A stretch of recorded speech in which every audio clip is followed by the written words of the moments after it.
क्यों बहुत पहले मेरे बच्चे के साथ बलात्कार क्यों करा? नहीं करा? नहीं करा। वीडियो तेरा है। रोक लो भैया। रोक लो यार। रोक लो एक मिनट। रोक लो एक मिनट। रुक जरा। बात को बता दे, बात को बता दे। एक मिनट रोक लो। बात बता पहले। पूरी बात बता ना। कुछ नहीं होगा, कुछ नहीं होगा। सुन। साइड में खड़े नहीं, साइड में खड़ा हो। एक मिनट रोक आप लो। रो रहे साइड में हैं। खड़ा हो। रोक लो। खड़ा हो जी। उत्तर प्रदेश के पीलीभीत से एक ऐसी रूह कपा देने वाली और शर्मनाक घटना सामने आई है जिसने पूरे इलाके में भारी गुस्सा पैदा कर दिया। एक 68 साल के बुजुर्ग मोहम्मद उमर पर अपनी पहचान के ही घर की एक मासूम सी 9 साल की बच्ची को हवस का शिकार बनाने का भयंकर आरोप लगा है। और तो और इस घिनौनी वारदात का वीडियो भी वायरल हुआ जिसे देखकर हर शख्स का खून खौल गया। लेकिन इस पूरे मामले में उत्तर प्रदेश सरकार के राज्य मंत्री और पीलीभीत से विधायक संजय सिंह गंगवार के बयान ने सियासी गलियारों से लेकर आम जनता तक एक नई बहस छेड़ दी है। मंत्री संजय गंगवार ने आरोपी की घिनौनी करतूत पर कड़ा रुख अपनाते हुए सीधे तौर पर समाजवादी पार्टी को आड़े हाथों लिया है। उन्होंने साफ लहजे में कहा कि यह हैवान समाजवादी पार्टी का कट्टर मतदाता है। मंत्री ने अखिलेश यादव पर तीखा निशाना साधते हुए करारा हमला बोला। मंत्री जी का संदेश साफ था कि योगी सरकार इस तरह के अपराधियों और उन्हें शय देने वाली मानसिकता को किसी भी कीमत पर बर्दाश्त नहीं करेगी। देखिए, ये जो 8 वर्ष की एक बच्ची को घर से बुला करके ले जाके मेरी विधानसभा में ही 70 साल के मुस्लिम समाज के व्यक्ति ने हिंदू समाज की बेटी को घर से लेकर के गया और घर से ले जाने के बाद उसके साथ दुष्कर्म किया और उसका वीडियो भी बनाया। तो ये जानबूझ के की हुई ये घटना है और हम किसी भी हालत में उस घटना को बर्दाश्त करने वाले नहीं हैं। हमने रात ही उस आरोपित को पुलिस एसपी साहब से बात करके उसे पकड़वा भी लिया और उसके हम बुलडोजर की कार्रवाई भी चल रही है और ऐसा कड़ी कार्रवाई करेंगे, ऐसी कड़ी कार्रवाई करेंगे कि आने वाली इसकी 7 पीढ़ियाँ याद रखेंगी। ऐसी कार्रवाई सर, जो हिंदूवादी संगठन है वो एनकाउंटर की मांग कर रहे थे, हंगामा भी कर रहे थे, उनको कैसे सेटिस्फाई करेंगे? मैंने कहा ना कि हम लोग ऐसी कार्रवाई करेंगे कि 7 पुश्तें याद करेंगी, चाहे किसी की भी बेटी हो। लेकिन मैं कहना चाहूँगा अखिलेश यादव जी से कि अपने इन मतदाता, अपने इन कार्यकर्ताओं को समझा लें। अगर इस तरह हिंदुओं की लड़कियों को उठा करके ले जाके इनके साथ दुष्कर्म करने की हिमायत करेंगे तो हम इनको ऐसा सबक सिखाएंगे कि ये यहाँ छोड़ करके पाकिस्तानी नजर आएंगे। वहीं अगर इस मामले में एक्शन की बात की जाए तो पुलिस और जिला प्रशासन ने बिना कोई वक्त गवाए 24 घंटे के अंदर ही वो एक्शन लिया जिसकी मांग पूरा इलाका कर रहा था। सुनगढ़ी थाना क्षेत्र के उगनपुर गांव में जैसे ही इस घटना का पता चला, हिंदू संगठनों और स्थानीय लोगों में भारी गुस्सा फैल गया। लोग आरोपी के एनकाउंटर उसके घर पर तुरंत बुलडोजर चलाने की मांग करने लगे। तहसील प्रशासन ने जब तुरंत आरोपी मोहम्मद उमर के मकान की जांच की तो पता चला कि उसका 110 गज का मकान सरकारी जमीन पर अवैध रूप से कब्जा करके बनाया गया था। इसके बाद भारी पुलिस बल की मौजूदगी में प्रशासन का बुलडोजर गरजा और महज कुछ ही घंटों के अंदर आरोपी के अवैध आशियाने को मलबे के ढेर में तब्दील कर दिया गया।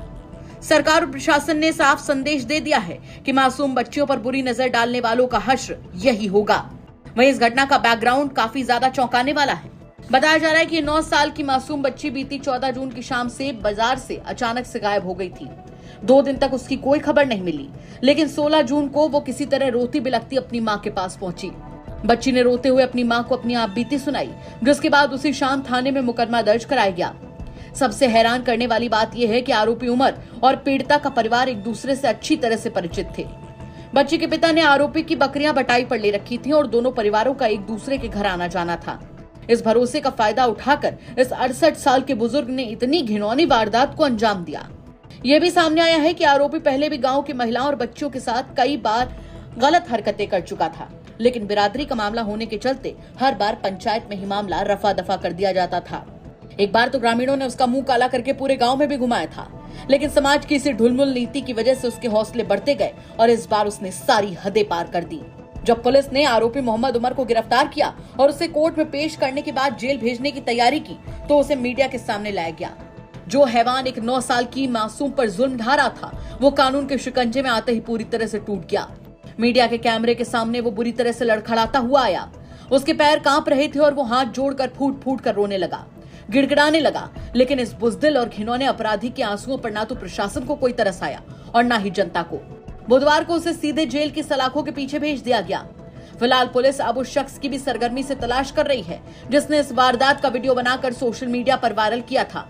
वहीं दूसरी ओर जिला प्रशासन ने पीड़ित मासूम बच्ची की आगे की पढ़ाई का जिम्मा खुद उठाने का फैसला किया है ताकि समाज की इस गंदगी के बीच उस बेटी का भविष्य सुरक्षित रह सके। पूरे मामले पर पुलिस ने क्या कुछ कहा था, चलिए एक बार जाते जाते वो भी सुनवा देते हैं आपको। देखिए, घटना जो है वो हुई है और इस संबंध में पुलिस के द्वारा सभी तरह के साक्ष्य जो है संकलित किए जा रहे हैं और इसको हम लोग प्रायोरिटी पे लेके इसमें अच्छी तरीके से साक्ष्य संकलन करेंगे और क्योंकि इन धाराओं में बहुत सख्त कार्रवाई का प्रावधान है, इसमें कम से कम 20 साल और फांसी तक की सज़ा है। हम लोग माननीय न्यायालय में बहुत ही प्रभावी पैरवी करते हुए इसमें सख्त से सज़ा सख्त कराएंगे। सर एक वीडियो वायरल हुआ है, देखिए, वीडियो की भी एक जानकारी आई है। वीडियो किसने बनाई है, किस परिस्थिति में बनाई है, उस संबंध में जांच की जा रही है, जिसमें क्या आवश्यक कार्रवाई की जाएगी। किसने बनाई वीडियो, उस चीज़ की भी जांच की जा रही है, किसने वो वीडियो बनाई है और उसके संबंध में आवश्यक कार्रवाई भी सुनिश्चित की जाएगी। तो फिलहाल मोहम्मद उमर सलाखों के पीछे है, लेकिन उसके द्वारा की गई हरकत इस वक्त समाज में एक गुस्सा पैदा कर रही है। पीलीभीत से सौरभ पांडे की रिपोर्ट, यूपी तक। जब आप टिकट बांटने की बात करते हैं तो ज़्यादा वक्त नहीं गुजरा, आप बोलते थे कि पूरे सहारनपुर की 7 की 7 सीटें मैं दूंगा, मैं बांटूंगा और 7 की 7 सीटें मैं कांग्रेस पार्टी के लिए लड़ाऊंगा। क्या अभी भी उसी स्टैंड पर है? कांग्रेस? हाँ। मैं तो अपना इस्तेमाल ही नहीं करता हूं, मैं कांग्रेस इस्तेमाल करता हूं। कांग्रेस जो कांग्रेस की वो होगा, ये कांग्रेस का मजबूत जिला है और सब कांग्रेस की सीट यहां लड़ेंगी। 2017 में 5 नहीं लड़े थे क्या हम? 2017 में तो अखिलेश जी मुख्यमंत्री थे, तब भी तो मैं 5 ही लिए थे, तब तो मैं एमपी भी नहीं था। तो इसमें आश्चर्यचकित करने वाली तो कोई ऐसी बात नहीं है जो मैंने बोल दी है। इसमें कोई आश्चर्यचकित करने वाली बात नहीं है। अखिलेश जी मुख्यमंत्री थे, मैं कुछ भी नहीं था। 5 लिए थे हमने, 5 लड़े थे, तो अब के लड़ दूंगा तो कौन सी बड़ी बात होगी। तो 5 लड़ेंगे या 7 लड़ेंगे? नहीं, 5 ही लड़ेंगे। 5 ही बोला था मैंने, 5 ही लड़ेंगे, अब लड़ेंगे इंशाल्लाह। मतलब सहारनपुर की 5 सीटें कांग्रेस पार्टी ही लड़ेगी। हाँ, तो क्यों, पहले भी लड़े थे भाई। 2017 में जब थे तब भी लड़े थे, अब भी लड़ देंगे, उसमें कोई आश्चर्यचकित करने वाली बात थोड़ी है। तो आशु मलिक को इस बार आप जिताने की कोशिश करेंगे? किसको?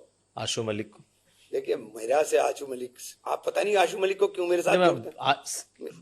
कोई मेरा वहां मेरा कैंडिडेट है, 47,000 वोट से जीता हूं मैं वहां से, और इनकी मुखालफत के बाद जीता हूं, कोई इनकी माफकत के बाद नहीं जीता हूं।